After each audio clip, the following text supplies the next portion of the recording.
नमस्कार, TV51च्या या बुलेटिनमध्ये आपलं स्वागत। आपल्या परिसरातील ताज्या बातम्या व चालू घडामोडींचे अपडेट्स आपल्या फोनवर मिळवण्यासाठी TV51च्या YouTube चॅनलला सबस्क्राइब करा। बातम्यांचे नोटिफिकेशन्स मिळवण्यासाठी बेल आयकॉनवर क्लिक करायला विसरू नका।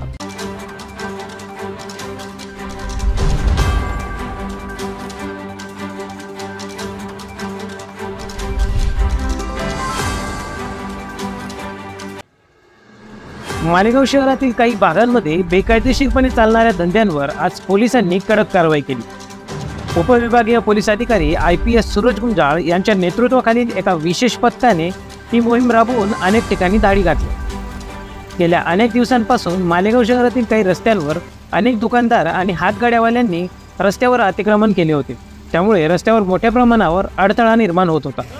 या व्यतिरिक्त काही दुकानदारांनी तळीरामांना रस्त्यावरच दारू पिण्याची मुभा दिली होती, ज्यामुळे कायदा आणि सुव्यवस्था बिघडण्याची शक्यता होती। या गंभीर बाबीची दखल घेऊन पोलीस अधीक्षक अनिकेत भारती यांच्या मार्गदर्शनाखाली उपविभागीय पोलीस अधिकारी सूरज गुंजाळ, कॅम्प पोलीस ठाण्याच्या पोलीस निरीक्षक ज्योती गडकरी, पोलीस उपनिरीक्षक सोमनाथ दिवटे, छावणी पोलीस ठाण्याचे राजेंद्र पाटील व इतर पोलीस कर्मचाऱ्यांसह महापालिका प्रभाग 1 चे प्रभाग अधिकारी सचिन भांबरे आणि अतिक्रमण विरोधी पथकाने संयुक्त कारवाई केली।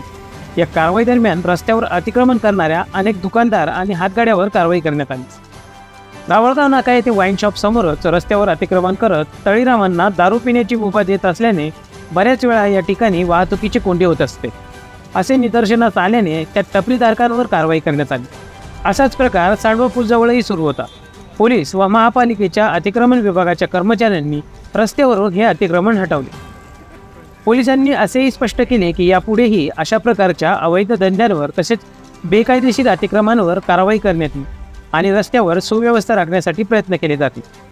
नागरिकांनी पोलिसांनी केलेल्या या कारवाईचे स्वागत केले आहे आणि शहरात शांतता आणि सुव्यवस्था राखण्यासाठी पोलिसांचे हे पाऊल नक्कीच कौतुकास्पद असल्याचे बोलूनही दाखवले।